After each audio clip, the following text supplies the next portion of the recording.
அவர் முகமது இருக்கு பாருங்க, அவருக்கு தெரியும் பாருங்க. ஒவ்வொரு டைம் நான் சர்வீஸ் எடுத்துட்டு போறேன், பைத்தியக்காரன். அப்போ உங்ககிட்டயும் காசு கொடுத்துட்டு நான் வெளியே பண்றதுக்கு சார் நான் வெளியே விட்டுக்கிறேன் சார். உங்க பொழப்ப எனக்கு தயவு செஞ்சு வேணாம். எனக்கு வண்டி எனக்கு ஒண்ணு எடுத்துட்டு போங்க நீங்களே, இல்லையா எனக்கு கேன்சல் பண்ணி கொடுங்க, நான் கொடுத்துட்டு போயிடுறேன் வண்டியை.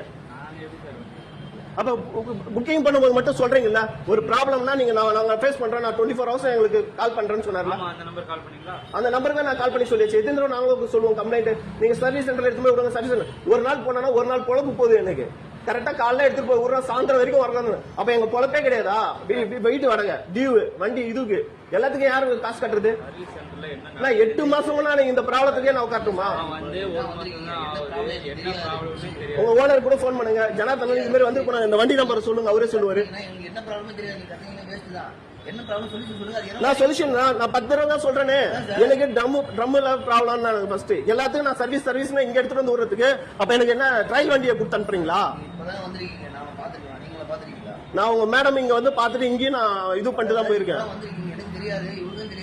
இப்ப எனக்கு சொல்யூஷன் சொல்லுங்க, எனக்கு வண்டி என்ன பண்ணணும்னு சொல்லுங்க. நான் மாசம் நான் செலவு பண்ணிட்டு இருக்கிறதுக்கு என்னத்துக்கு? அப்ப பைத்தியக்காரனா நானு? ஒரு மாசம் 800 ரூபா என்ன ஆயில மாத்துறீங்க? வேற என்ன பண்றீங்க நீங்க?